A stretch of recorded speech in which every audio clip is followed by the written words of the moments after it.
પ્રકટીકરણનું પુસ્તક 5મો અધ્યાય. પ્રકટીકરણનું પુસ્તક એનો 5મો અધ્યાય. ચોથા અધ્યાયમાં આપણે જોયું કે ખાસ હેતુથી પ્રભુના સેવક યોહાનને સ્વર્ગમાં ખેંચી લેવામાં આવે છે અને એ કહે છે કે હું આત્મામાં હતો, અને એ જાય છે અને ત્યાં એને બહુ અદ્ભુત નજારા જોવાના મળે છે. સ્વર્ગીય માહોલમાં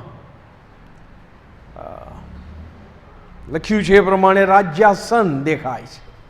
રાજ્યાસન ઉપર બિરાજમાન ઈશ્વર પિતા, જે સર્વ સમર્થ, ઓમનીપોટેન્ટ, ઇટર્નલ ગોડ, એના દર્શન થાય છે અને જે માહોલનું વર્ણન કરે છે અદ્ભુત છે. એને 24 વડીલોના દર્શન થાય, 24 આસનો ઉપર બેઠેલા, કે જેઓએ શ્વેત વસ્ત્રો પહેરેલા હતા અને પ્રત્યેકના માથા ઉપર સોનાનો મુગટ હતો.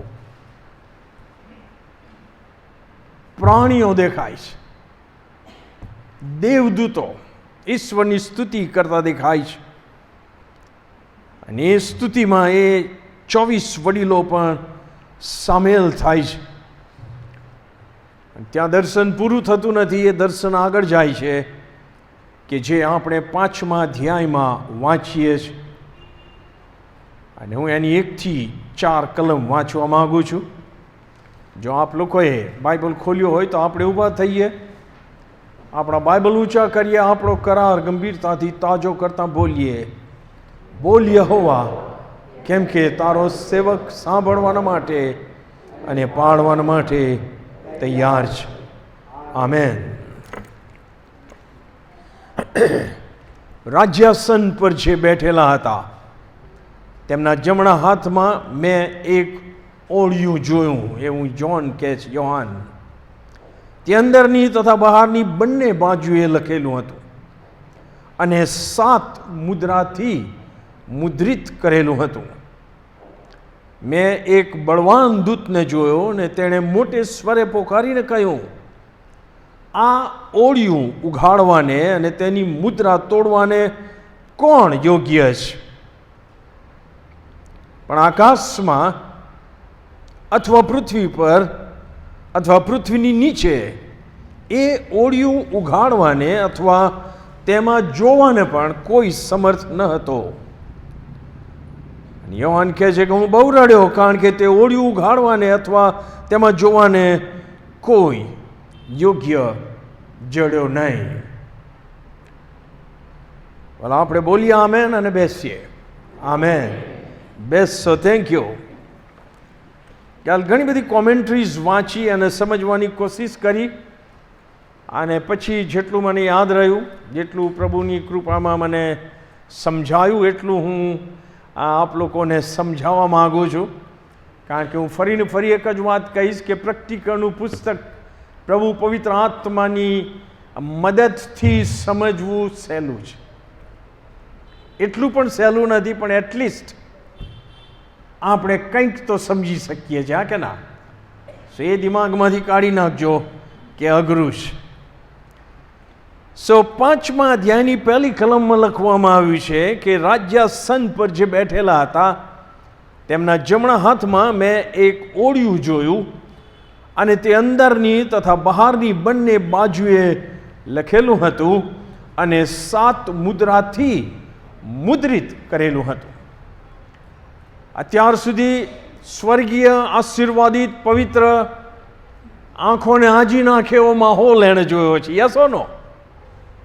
અને યોહાન જેમ એને જોઈ રહે છે એમ એને ધીમે ધીમે થોડીક વધારે ડિટેલ મળતી જાય છે. એણે જ્યારે ધારીને જોયું ત્યારે એને રાજ્યાસન દેખાય છે, અને આપણે જોયું રાજ્યાસન ઉપર ઈશ્વર પિતા એને બેઠેલા દેખાય છે. મેં કહ્યું એમ, જેમ 4થા અધ્યાયમાં આ એ સ્વર્ગીય રાજ્યાસન અને એના ઉપર બેઠેલ ઈશ્વર પિતા એ ફોકસમાં છે, એમ હવે 5મા અધ્યાયમાં પણ રાજ્યાસન અને એની ઉપર બિરાજમાન ઈશ્વર પિતા ફોકસમાં છે. પણ હવે આપણે જોઈશું કે બીજી પણ એક વ્યક્તિ હવે ફોકસમાં આવવાની છે. પણ એ પહેલાં ત્યાં લખ્યું છે એ પ્રમાણે ઈશ્વર પિતાના જમણા હાથમાં એણે એક ઓળિયું જોયું. બીજી એક વાત કહી દઉં તમને કે આ બાઇબલ જ્યારે લખાયું, મુખ્ય 3 ભાષામાં લખાયું, હિબ્રુ, આરામિક અને ગ્રીક ભાષામાં. ઓકે. અને એ જ્યારે ઓરિજિનલી લખાયું હજારો વર્ષો પહેલાં, ત્યારે એમાં ચેપ્ટર્સના નંબર નહોતા અને કલમો નહોતી કે જે આપણે કીધું કે 5મો અધ્યાય પહેલી કલમ, એવું કશું નહોતું.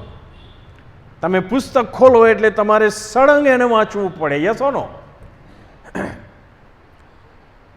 પણ વાંચવાની સગવડ સચવાય, યાદ રાખવું સહેલું પડે. માટે હું એ પોતે એવું માનું છું કે પવિત્ર આત્માની પ્રેરણામાં જ ત્યાર પછી બાઇબલમાં અધ્યાયો મૂકવામાં આવ્યા અને પછી કલમો મૂકવામાં આવી. જો તમારે એની હિસ્ટ્રી જાણવી હોય તો ઈસવીસન 1250માં એક કાર્ડિનલ, એટલે કે એ રોમન કેથોલિક પ્રિસ્ટનું ટાઇટલ છે, કાર્ડિનલ હ્યુગો, એમણે ચેપ્ટર્સ ઉમેર્યા 1250. અને લગભગ ત્યાર પછીના 300 વર્ષ પછી સ્ટેફન નામના એક સેવકે એમાં એની સમજ પ્રમાણે કલમો કરી. અને તેથી તમે જોશો કે ઘણીવાર પેરેગ્રાફ આપણને એમ લાગે કે હવે અધ્યાય ને કલમ બદલાય છે એટલે કંઈક જુદું આવશે, પણ એવું નહોતું. એ કન્ટિન્યુટી હોય છે. Yes or no? અને તેથી તમે જુઓ, આપણે 4થા અધ્યાયમાં જે રાજ્યસની વાત કરી એ કન્ટિન્યુ કરે છે 5મા અધ્યાયમાં. અને તેથી એનો અર્થ કે સંત યોહાન જે દર્શન જોઈ રહ્યો છે એ દર્શનમાં એવું નથી કે 4થા અધ્યાય પછી ભંગાણ પડ્યું અને 5મો અધ્યાય, એવું નથી. એ કન્ટિન્યુ. અને તમે જો યોહાનની માનસિક ને બધી જ હાલત જુઓ, તમે જાત જાતની વાણીઓ ને વીજળીઓ ને એમાં બધાના અવાજો થાય છે, દર્શનો બદલાતા રહે છે, અને સાથે સાથે એને જે કામ સોંપ્યું છે લખવાનું. પ્રભુના આત્માની સામર્થ્ય વગર એ લખી શકત નહીં. પ્રભુ પવિત્ર આત્માની પ્રેરણા વગર એ લખી શકત નહીં. એ કેવળ એક સાધન બને છે. અને તેથી આપણે કન્ટિન્યુટીના રૂપમાં આને જોવા માંગીએ છીએ. હવે ત્યાં લખ્યું છે કે ઈશ્વરના જમણા હાથમાં એક ઓળિયું જોયું. જ્યારે હું આ લખતો હતો ત્યારે મને પ્રશ્ન થયો કે ઘણાને પ્રશ્ન થાય કે બાઇબલ તો કહે છે કે ગોડ ઇઝ સ્પિરિટ, ઈશ્વર આત્મા છે. Yes or no? બાઇબલ એ પણ કહે છે કે જો એ આત્મા છે તો એને માંસ અને શરીર હોતું નથી. તો પછી આ જમણો હાથ આવ્યો ક્યાંથી? ઈશ્વરનો જમણો હાથ ક્યાંથી આવ્યો? ફરીથી હું એક સત્ય રિપીટ કરું કે બાઇબલમાં જે આત્મિક સત્યો છે એ મનુષ્ય માટે લખાયા છે, અને તેથી મનુષ્ય દ્વારા લખાયા છે, અને તેથી મનુષ્ય જે તે સમયની ભાષામાં એ લખે છે. યસ ઓર નો?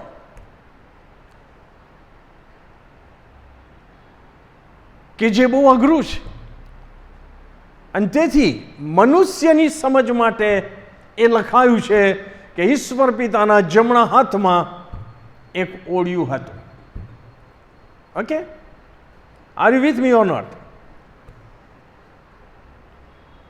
નહીં તો બાઇબલમાં વાંચીએ છીએ ને કે ઈશ્વર બોલ્યા. ઈશ્વર ક્યાંથી બોલે? મોં તો છે નહીં એમને. ઈશ્વરે જોયું, ઈશ્વર જુએ છે, ઈશ્વર સાંભળે છે, ઈશ્વર મદદ કરે છે. આ બધી આપણી સમજ માટે જે ઈશ્વર કરી શકે છે એ બધું લખાયું છે. તો હવે આપણે સમજીએ કે ઈશ્વર શું છે અને એમના જમણા હાથમાં શું છે. જમણો હાથ બેઝિકલી મોટા ભાગના વ્યક્તિઓ રાઇટી હોય છે, હા કે ના? કોઈક જ લેફ્ટી હોય છે અને આપણે એને પૂછવું પડે છે કે તમે લેફ્ટી છો? પણ જમણો હાથ જે સૂચવે છે એ જે તે વ્યક્તિનો હાથ છે, એ એની પાસે જે ઓથોરિટી છે, એની પાસે જે પાવર છે, એની પાસે જે સામર્થ્ય છે, તાકાત છે, એ સૂચવે છે. યસ ઓર નો? સો યાદ રાખીએ કે અહીંયા ઈશ્વર પિતાના જમણા હાથમાં ઓળિયું છે અને તેથી એ ઈશ્વરના અધિકારમાં છે. ઈશ્વરનું સામર્થ્ય એમાં પ્રગટ થાય છે.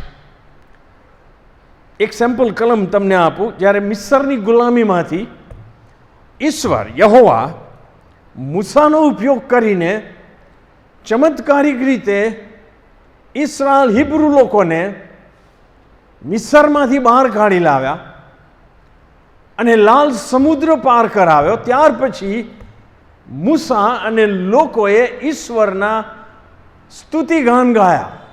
એ તમને મળશે ઉત્પત્તિનું પુસ્તક 15મા અધ્યાયમાં. પણ એમાં 6ઠી કલમમાં શું લખ્યું છે સ્તુતિ ગીતમાં? હે યહોવા, તમારો જમણો હાથ પરાક્રમે મહિમાવાન છે. હે યહોવા, તમારો જમણો હાથ શત્રુઓને અફાડીને તેમના ચૂરા કરે.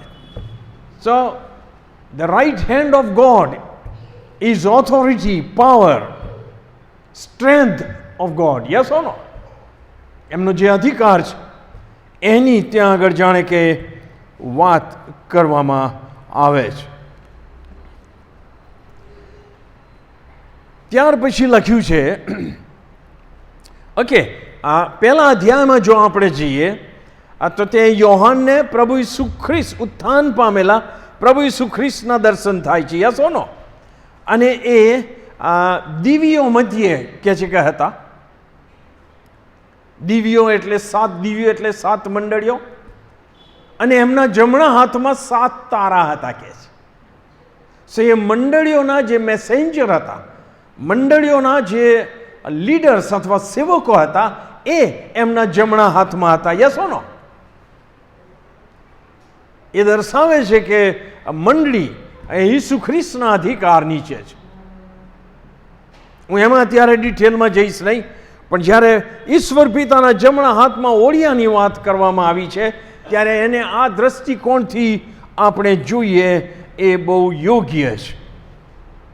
હવે મોટા ભાગનાને ખબર છે કે ઓળિયું એટલે શું. એને સ્ક્રોલ કહે છે અંગ્રેજીમાં, સ્ક્રોલ. વેલ, ઈશ્વરની કૃપામાં અમે પાછલા સમયમાં ઇજિપ્ત પણ ગયા હતા અને ત્યાં થોડો ઘણો સમય અમને આપ્યો. અને ત્યાં જે કાગળ, પ્રાચીન લોકો કાગળ જે બનાવતા હતા અને પછી એના ઉપર લખતા હતા, અને ઓળિયું એટલે સમજો કે આ કાગળ છે તો બંને બાજુ લાકડાના દાંડા જેવું હોય અને એને આમ રોલ કરવામાં આવે. જ્યારે વાંચવું હોય ત્યારે એને ઉઘાડીને વાંચે. યસ ઓર નો? આને ઓળિયું, સ્ક્રોલ કહેવામાં આવે છે. અને એ જે પેપિરસ જેને કહે છે, અને એ પુષ્કળ પ્રમાણમાં ઇજિપ્તમાં થાય છે. નાઇલ નદીમાં જ્યારે મૂસાની જે બાસ્કેટ બનાવી એ એમાંથી બનાવેલી હતી. બરુ કહીએ આપણે કદાચ અહીંયા આગળ, બરુ. એ બરુના જે દાંડા નીકળે છે એમાંથી એ લોકો પેપિરસ બનાવે છે. બહુ મજા આવી એ જોવાની. અને એમાંથી ઓળિયું તૈયાર થાય. એ વખતના હજારો વર્ષો પહેલાંની વાત છે. પણ એ ઓળિયા પર જે ખાસિયત હતી એ કે એની એક જ બાજુ લખવામાં આવતું હતું, બંને બાજુ નહીં, એક જ બાજુ. કારણ કે એને ખોલવાનું રોલ કરીને એટલે આ બાજુની જ સાઈડ વંચાય, પાછળ લખેલું ના હોય. યસ ઓર નો? સો એવું ઓળિયું ઈશ્વર પિતાના હાથમાં યોહાનને દેખાય છે. પણ આમાં સહેજ અલગતા એ છે કે આ ઓળિયામાં બંને બાજુ લખેલું છે. વાંચો શું લખ્યું છે. રાજ્યાસન પર જે બેઠેલા હતા તેમના જમણા હાથમાં મેં એક ઓળિયું જોયું, અને તે અંદરની તથા બહારની બંને બાજુએ લખેલું હતું. એનો અર્થ કે આ બહુ સ્પેશિયલ કાઇન્ડ ઓફ સ્ક્રોલ છે. હા કે ના? કોઈ ખાસ પ્રકારનું ઓળિયું છે, અને એમાં જે કાંઈ લખાણ છે એ પણ ખાસ પ્રકારનું લખાણ છે. ઓકે, એટલું જ નહીં, આગળ લખ્યું છે, અને એ 7 મુદ્રાથી મુદ્રાંકિત કરેલું હતું. 7 મુદ્રાથી મુદ્રાંકિત કરેલું હતું. હવે 7નો આંકડો તમને બાઇબલમાં અને પ્રકટીકરણમાં વારંવાર મળશે, અને જે સ્કોલરો કહે છે એ પ્રમાણે 7નો આંકડો એ કમ્પ્લીટનેસ સૂચવે છે, સંપૂર્ણતા સૂચવે છે. અને તેથી જ્યારે આ ઓળિયું 7 મુદ્રાથી મુદ્રિત થયેલું છે, એનો અર્થ કે એને વધારે મુદ્રિત કરી શકાય એવું નહોતું. It was sealed. અને એ વખતે, અત્યારે પણ હું માનું છું કે મીણનું, અત્યારે તો લાખનું મને લાગે પેલું લાલ બનાવે છે અને ઓગાળીને ને પછી સિક્કો મારીને એને સીલ કરવામાં આવે, આપણે જાણીએ છીએ. અને એ જેના નામમાં સીલ થયું હોય એનો અધિકાર છે, એ સિવાય બીજું કોઈ એને ખોલી શકે નહીં. રાઈટ? સો આ ઈશ્વરના અધિકારમાં ઓળિયું છે, 7 મુદ્રાથી મુદ્રિત થયેલું છે, બંને બાજુ લખાણ છે. કોઈ ખાસ હેતુના માટે એમાં લખાણ લખવામાં આવ્યું છે. એનો અર્થ કે ઈશ્વરે લખાયેલી વસ્તુ છે, એમાં ઈશ્વરે કંઈક લખાયું છે એમ આપણે માની શકીએ છીએ. અને તેથી આ અગત્યનો દસ્તાવેજ છે ઈશ્વરનો, એમ કહે તો ખોટું નહીં. Are you with me or not? ઈશ્વરના હાથમાં એક અતિ અગત્યનો દસ્તાવેજ મૂકવામાં આવ્યો છે. Very important document. પ્રકટીકરણમાં શરૂઆતમાં પણ મેં કહ્યું હતું કે જો તમે દાનિયેલનું પુસ્તક વાંચો તો ત્યાં એને પણ ઘણા બધા દર્શન થયેલા છે, અને એ દર્શન એને લખવામાં નું કહેવામાં આવેલું. પણ 12મા અધ્યાયની 4થી કલમમાં દાનિયેલને આ પ્રમાણે કહેવામાં આવ્યું કે પણ હે દાનિયેલ, તું છેક અંતના સમય સુધી એ વાતો બંધ કરીને પુસ્તક પર, એટલે એ પણ ઓળ્યું જ હશે, મોર સિક્કો કર. અને ઘણા હોય તો દોડશે ને જ્ઞાનની વૃદ્ધિ થશે, એમાં હું જતો નથી અત્યારે. પણ દાનિયેલને એનું દર્શન લખવાનું કહેવામાં આવ્યું, અને પછી એને સીલ કરવામાં આવ્યું. ક્યાં સુધી એ સીલ રહેશે? અંતના સમય સુધી કહે છે. ત્યારે સીલ તોડવામાં આવશે, અને એમાં જે લખેલું છે એનો ખુલાસો આપવામાં આવશે. Something like that. Yes or no? અને આપણે જાણીએ છીએ, હું વારંવાર કહું છું કે પાછલો સમય અથવા અંતનો સમય એ પ્રભુ ઈસુ ખ્રિસ્તના પ્રથમ આગમન પછી શરૂ થઈ ગયો છે. સો આપણે પાછલા સમયમાં જીવી રહ્યા છે. હા કે ના? પણ જ્યારે યોહાનને દર્શન ઉપર દર્શન થયા અને એને લખવાનું કીધું, ત્યારે યોહાનને એવું નથી કીધું કે એને તું સીલ કર, ઇટ ઇઝ ઓપન. અને એ પ્રકટીકરણનું પુસ્તક છે આખું. અને તેથી આપણે એનો અભ્યાસ કરી શકીએ છીએ, આપણે આ બધું જ ભેગું કરીને. યસ ઓર નો? હવે મને પ્રશ્ન થયેલો ને તમને પ્રશ્ન થાય કે આ ઓળિયામાં શું લખેલું હશે? કોઈ ગેસ કરી શકે છે?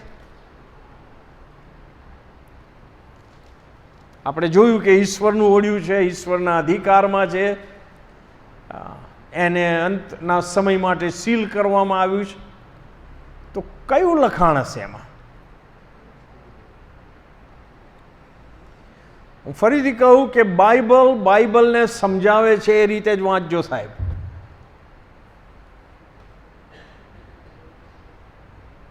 તમે જો પ્રકટીકરણનું પહેલો અધ્યાય એની 19મી કલમમાં શું કહે છે?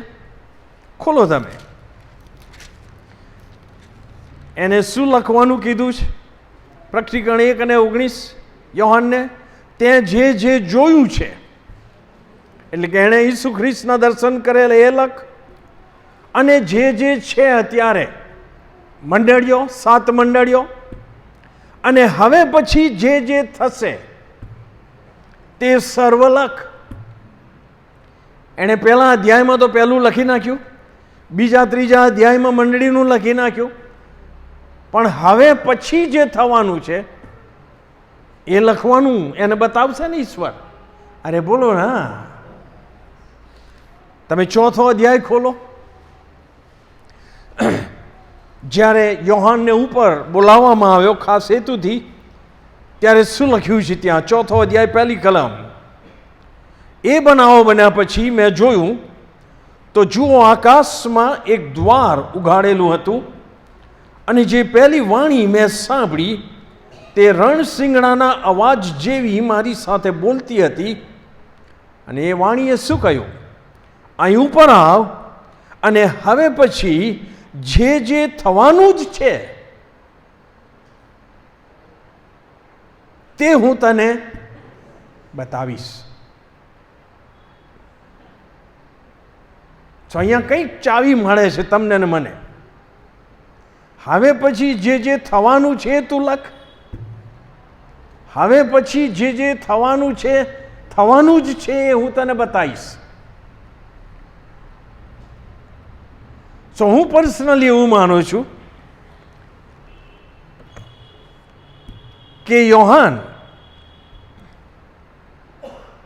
મંડળીના સ્વર્ગારોહણ પછી શું થવાનું છે એ જાણવાના માટે બહુ ઉત્સુક હતો. હા કે ના?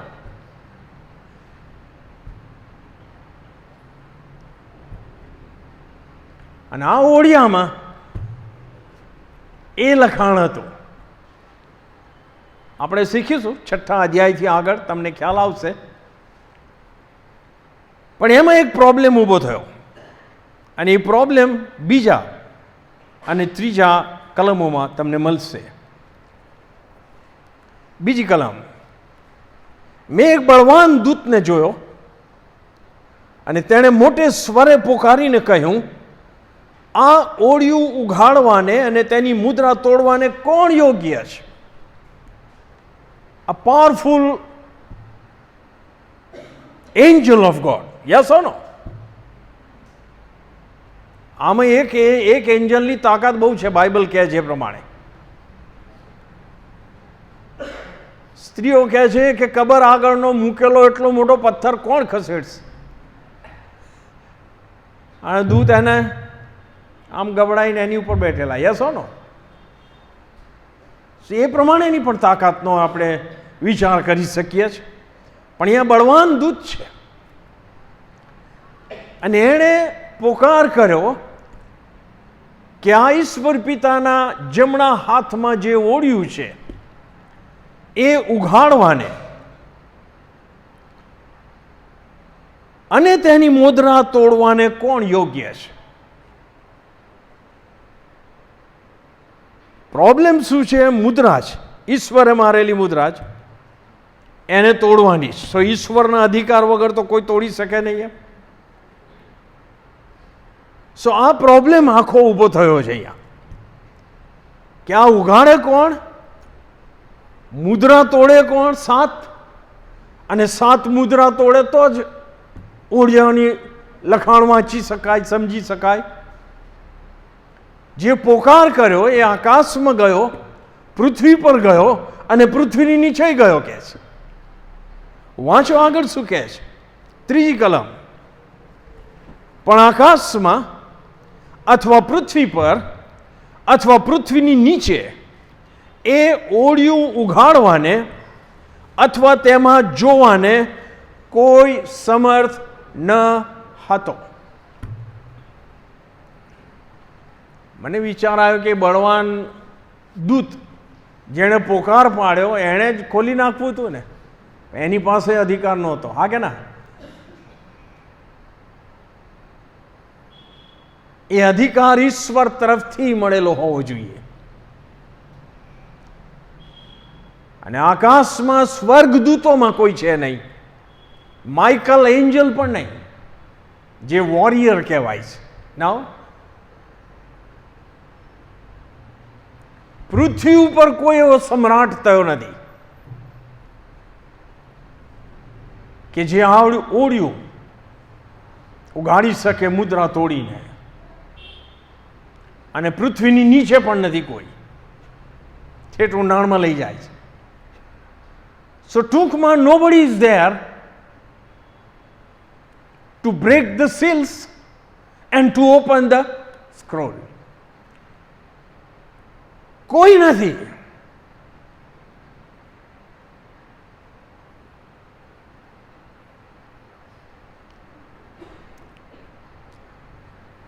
અને તરત ચોથી કલમમાં શું લખ્યું છે?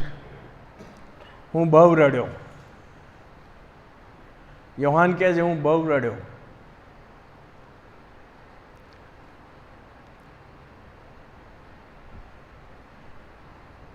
પ્રશ્ન, કેમ રડ્યો અને કેવું રડ્યો? કારણ કે ઘણા ઢોંગી રડી લે છે ને. અરે બોલો ના, કોઈના ત્યાં મરણ થયું હોય ને આપણે મળવા ગયા ને આમ બેટીને રડે, આપણે ગળગળા થઈ અને બીજી જ ક્ષણે હસવા માંડે. હાલા ભાઈ આ રડવાનું કેમનું ને? સો કેમ રડ્યો અને કેવી રીતે રડ્યો એ જાણવું જરૂરી છે. કેવી રીતે રડ્યો? તો જે એનો ઓરિજિનલ અર્થ થાય છે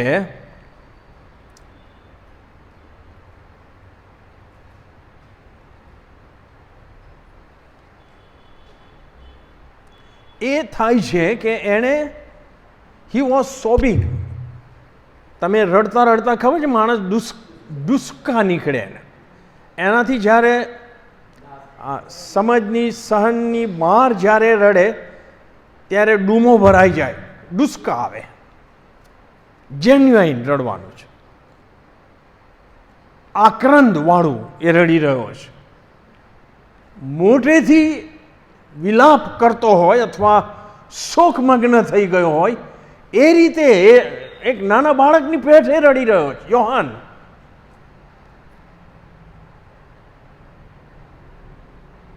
આ દર્શન છે અને યોહાન લખે છે. મને સવાલ થયો કે કેમ? કારણ કે સ્વર્ગમાં એને આ બધું જોવા તો બોલાયો નહોતો. જોયું એણે, પ્રભુનો આભાર. પણ સ્વર્ગમાં એને એક ખાસ હેતુથી બોલાયેલો કે હવે પછી જે જે થનાર છે એ હું તને બતાવીશ અને એ તારે લખવાનું છે. અને એ હતું શામાં? ઓળિયામાં. સો એની બહુ જબરજસ્ત અપેક્ષા હતી કે હવે ઓળિયું ખોલવામાં આવશે અને હવે પછી શું શું થવાનું છે એ બધું મને બતાડવામાં આવશે, કહેવામાં આવશે, હું જોઈશ, સમથિંગ લાઈક ધેટ. પણ નેગેટિવ માહોલ ઊભો થયો કે આકાશમાં પૃથ્વી ઉપર અને પૃથ્વી તળે કોઈ પણ નથી કે જે આ ઓળિયું ઉઘાડી શકે અને એના 7 મુદ્રા તોડીને ઉગાડી શકે. યસ ઓર નો? એનો અર્થ કે એની અપેક્ષા નિષ્ફળ ગઈ, એની આશા નિષ્ફળ ગઈ. હા કે ના? હવે મનુષ્ય તરીકે તમારી અને મારી બહુ દ્રઢતાથી રાખેલી આશા કે અપેક્ષા નિષ્ફળ થાય તો આપણે દુઃખી થઈ જઈએ છીએ ને. અરે બોલો ના. અને એ વાક્ય બાઇબલમાં લખ્યું છે. નીતિવચનનું પુસ્તક 13મો અધ્યાય અને 12મી કલમમાં લખ્યું છે. નીતિવચનનું પુસ્તક 13મો અધ્યાય 12મી કલમમાં આ પ્રમાણે લખ્યું છે, hope deferred makes the heart sick. આશા પ્રમાણે ન થાય અથવા આશા પ્રમાણે થવામાં વિલંબ થાય તો અંતઃકરણ ઝૂરે છે કે છે. સો યોહાનનું અંતઃકરણ ઝૂરતું તું એમ કહી શકાય. હા કે ના? અરે બોલો ના. બીજું કે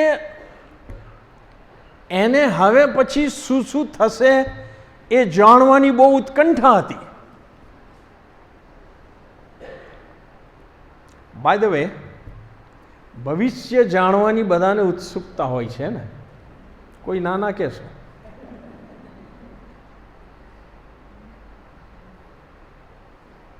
પણ એ ઈશ્વરે એમના જ્ઞાન અને ડાપણમાં આપણાથી આ જાણ રાખ્યું છે. આપણે પ્રાર્થના કરી શકીએ છીએ, આપણે આશા રાખી શકીએ છીએ, વિશ્વાસ રાખી શકીએ છીએ, અપેક્ષા રાખી શકીએ છીએ કે આવતીકાલે આવું થાય. પણ એ છેવટે કોના હાથમાં છે? ઈશ્વરના હાથમાં છે. આ જે ભવિષ્ય જાણવાની અપેક્ષા આપણામાં છે ને સાહેબ,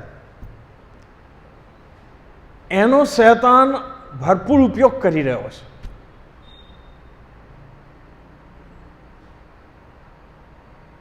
એની યોજના સફળ કરવા માટે.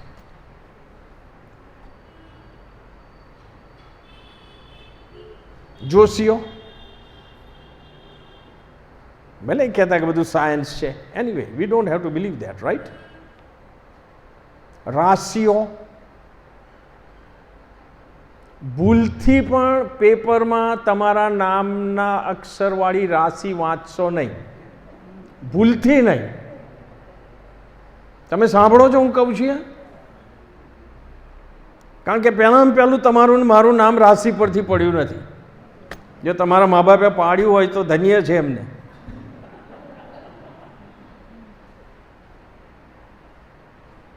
અને જો એ રાશિવાળું તમે કંઈક વાંચી લીધું, સારું વાંચ્યું તો ભયો, પણ જો કંઈક ઇધર ઉધર વાંચ્યું ને તો તમે ગયા કામ છે સાહેબ. આ આપણો સિનફુલ નેચરનો એક ભાગ છે ને. તો રોજ વાંચતા હોય તો બંધ કરજો. ઘણા વાંચે છે. Don't do that, please don't do that.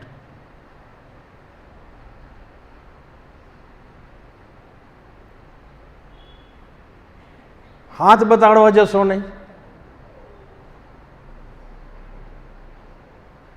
ભૂલથી બી અત્યારે તો આ સોશિયલ મીડિયા ઉપર ના જોવું હોય તો આવી જાય છે ને. Don't see that. હવે તો અડધા કલાકના ટીવી ચેનલો ઉપર પ્રોગ્રામ આવે છે. Don't even listen that. Are you with me or not? કારણ કે જો એ શૈતાને ભૂત ભરાઈ દીધું દિમાગમાં તો પછી બધું વ્યર્થતાની વ્યર્થતા છે ને. એ બહુ મોટો વિષય છે. ધંતર મંતર કરનારા, મેલી વિદ્યા કરનારા, ભૂત ને એ ને વો ને બાઇબલ બહુ સ્પષ્ટ ના પાડે છે. તમે વાંચો બાઇબલમાં. કારણ કે ઈશ્વરે પોતે કહ્યું છે નીતિ વચનમાં કે આવતીકાલ વિશે ફુલાસ ન માર, કેમ કે આવતીકાલે શું થશે એ તું જાણતો નથી. પેલા આપણને જણાવવા માંગે છે ને, પેલા જણાવવા માંગે છે. સો બી કેરફુલ. અને મે બી એ જ નિરાશાનો યોહાન ભોગ બન્યો હશે. હું જાણતો નથી, પણ એ રડ્યો કે યાર હવે આ હોળિયું ખુલે તો મને ખબર પડે. પણ પછી 5મી કલમ તમે વાંચો ત્યારે વડીલોમાંના એકે, હવે ગુડ ન્યૂઝ આવ્યા પાછા, વડીલોમાંના એકે મને કહ્યું તું રડ નહીં, સ્ટોપ ક્રાઇંગ. દમ પછાડા કરવાનું બંધ કર કે. આંખમાંથી પાણી નીકળે બરાબર છે, પણ યુ કેન કંટ્રોલ ઇટ. જો યહૂદાના કુળમાંનો જે સિંહ છે, જે દાઉદનું થડ છે, તે ઓળિયું ઉઘાડવાને તથા તેની 7 મુદ્રા તોડવાને વિજયી થયો છે. વાવ! સો આ નિરાશામાં 24 વડીલોમાંથી એક વડીલ યોહાનને ઉત્તેજન આપે છે, એની નિરાશા દૂર કરે છે અને કહે છે કે okay, don't worry, don't cry. યહૂદાના કુળમાંનો જે સિંહ છે, હવે તમે મારી સાથે કેમ યહૂદાના કુળને પસંદ કરવામાં આવ્યું? તમે મારી સાથે ઉત્પત્તિનો 49મો અધ્યાય ખોલો.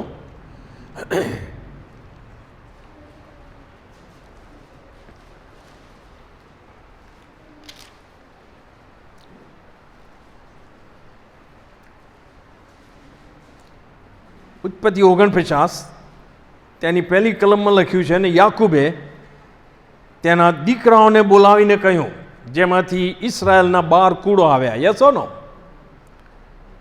તમે એકત્ર થાઓ કે છેલ્લા દિવસોમાં તમને જે વીતશે તે હું તમને જાહેર કરીશ, અથવા તમારું શું થશે એ હું જાહેર કરીશ પ્રભુના આત્માના સામર્થ્યમાં. Yes or no? અને તમને ઇન્ટરેસ્ટ હોય તો વાંચજો. તમે રૂબેન માટે કહે છે, સિમિયોન માટે કહે છે, અને પછી યહૂદા માટે કહે છે 8મી કલમમાં. શું લખ્યું છે? યહૂદા, તારા ભાઈઓ તારા વખાણ કરશે, તારો હાથ તારા શત્રુઓની ગરદન પર રહેશે, તારા પિતાના પુત્રો તારી આગળ પ્રણામ કરશે. આ યહૂદાના વંશજોને મળેલો આશીર્વાદ છે. યસ ઓર નો? આગળ શું કહે છે 9મી કલમમાં? યહૂદા સિંહનું બચ્ચું છે. મારા દીકરા, તું શિકાર પરથી આવ્યો છે, તે સિંહની પેઠે તથા સિંહણની પેઠે લપાઈ ગયો. તે લપાઈ ગયો, તેને કોણ ઉઠાડશે? ના સમજ પડે કોઈ વાંધો નથી. યહૂદાના કુળને સિંહનું કુળ કહેવામાં આવ્યું છે. યસ ઓર નો?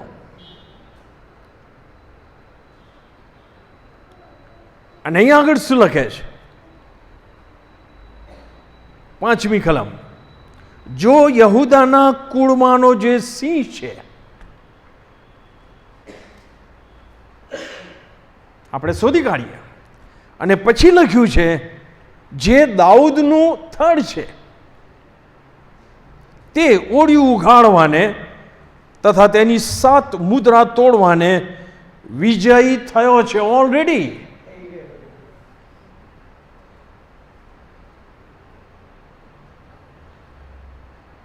હવે દાઉદનું થડ એટલે શું? દાઉદ કયા કુળનો હતો? યહૂદાના કુળનો. થડ એટલે ડાળી, સમથિંગ લાઈક ધેટ. તમે મારી સાથે યશાયાનું પુસ્તક અને એનો 11મો અધ્યાય, યસ, યશાયાનું પુસ્તક એનો 11મો અધ્યાય ખોલો. મેં કીધું એમ બાઇબલ તપાસશો તો બાઇબલ તમને સમજ પાડશે. યશાયાનું પુસ્તક 11મો અધ્યાય, એની પહેલી કલમમાં શું લખ્યું છે? ઈસાઈના ઠૂંઠામાંથી ફણગો ફૂટશે અને તેની જડમાંથી યુક્તિ એક ડાળીને ફળ આવશે. આજે ઈશ્વરનો, the servant of God, servant of Yahweh, એના અનુસંધાનમાં લખ્યું છે કે ઈસાઈના ઠૂંઠામાંથી. ઈસાઈ કોણ હતો? દાઉદનો બાપ હતો. દાઉદનો બાપ ઈસાઈ યહૂદાના કુળનો હતો, જેને સિંહ કહેવામાં આવે છે. Yes or no? અને દાઉદ ઈસાઈ મારફતે યહૂદાના કુળમાં છે. સો દાઉદ પણ નહીં, પણ દાઉદના થડની વાત ત્યાં આગળ કરવામાં આવી છે. જે દાઉદનું થડ છે. હવે તમે 10મી કલમ વાંચો, 11મો અધ્યાય અને એની 10મી કલમ. આ જે ઈસાઈનું થડ યહૂદાના કુળમાં ઉતરી આવેલું કોઈક વ્યક્તિ, 10મી કલમ, તે સમયે ઈસાઈનું જે થડ લોકોને માટે ધ્વજારૂપ ઊભું છે, તેની પાસે આવવાને વિદેશીઓ શોધ કરશે અને તેનું રહેઠાણ મહિમાવાન થશે. ટૂંકમાં યહૂદાના કુળને બહુ અદ્ભુત આશીર્વાદ આપવામાં આવ્યો છે. યહૂદાના કુળમાં ઈસાઈ, ઈસાઈના કુળમાં ઈસાઈના દીકરાઓમાં દાઉદ, પાવરફુલ વચનો આપવામાં આવ્યા છે. યસ ઓર નો? ઈસુ ખ્રિસ્તને શું કહેવામાં આવ્યું? દાઉદનો દીકરો. સો અહીંયા જે વાત કરવામાં આવે છે એ ઈસુ ખ્રિસ્ત વિશે કરવામાં આવે છે. He is the Lion of the tribe of Judah. ઈસુ ખ્રિસ્ત એ યહૂદાના કુળમાં ઉતરી આવેલો સિંહ છે. Yes or no? અને સાથે સાથે દાઉદનો વંશજ પણ. સો એની વાત કરવામાં આવી છે કે એ ઓળિયું ઉઘાડવાને તથા 7 મુદ્રા તોડવાને વિજયી થયો છે. ઓલરેડી વિજયી થયો છે. તમે મારી સાથે ફિલિપીઓને પત્ર કેવી રીતે વિજયી થયો છે? ફિલિપીઓને પત્ર એનો 2જો અધ્યાય ખોલો.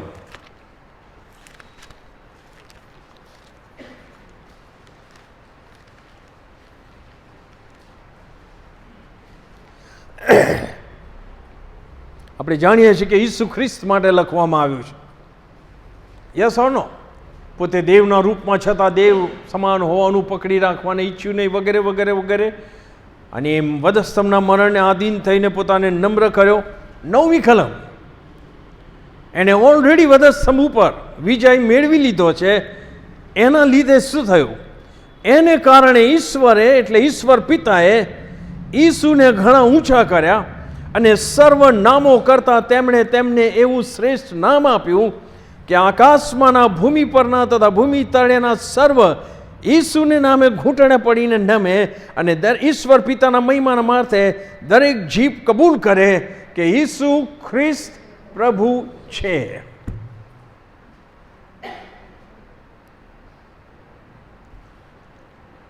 સો ઈસુ ખ્રિસ્તનું નામ, જે કોઈ નામ અસ્તિત્વ ધરાવે છે, એ આકાશમાં હોય, પૃથ્વી પર હોય કે પૃથ્વી તળે હોય, એના કરતાં શ્રેષ્ઠ ઊંચું નામ છે. યસ ઓર નો? કે જે નામમાં આપણે પ્રાર્થના કરીએ છીએ અને એની આગળ સર્વ ઘૂંટણ નમશે અને દરેક જીભ કબૂલ કરશે કે ઈસુ ખ્રિસ્ત પ્રભુ છે. ઉત્થાન પામેલા ખ્રિસ્તે શિષ્યોની આગળ શું દાવો કર્યો? માથી 28:18 ઈસુ ખ્રિસ્તે શું કીધું? આકાશમાં ને પૃથ્વી પર સર્વ અધિકાર મને આપવામાં આવ્યો છે. Yes or no? અને ઈસુ ખ્રિસ્ત પાસે એમણે જે વિશ્વાસુપણે ઈશ્વર પિતાએ ઘડેલી તારણની યોજના મરણ વેઠીને પણ પૂરી કરી, એના લીધે ઈશ્વરે એમને અધિકાર આપ્યો છે. અને તેથી એ અધિકારમાં આ યહૂદાના કુળનો સિંહ અને દાઉદનું થડ એ ઓળિયું ઉઘાડવાના માટે અને એની 7 મુદ્રાઓ તોડવાના માટે સમર્થ છે. હું અહીં આગળ બંધ કરું છું. અને હવે આપણે આગળ જોઈશું કે હવે સ્વર્ગમાં રાજ્યાસનની આગળ ઈસુ ખ્રિસ્ત અસ્તિત્વમાં આવે છે. અસ્તિત્વમાં એટલે હવે એમનો રોલ આપણે જોવા માગીએ છીએ. વેલ, પ્રભુનો આભાર. બાઇબલને સરળતાથી સમજાવે છે. એ યાદ રાખો. મેં એ જ કર્યું છે, મેં બીજું કાંઈ કર્યું નથી. હું પ્રાર્થના કરાવું એ પહેલાં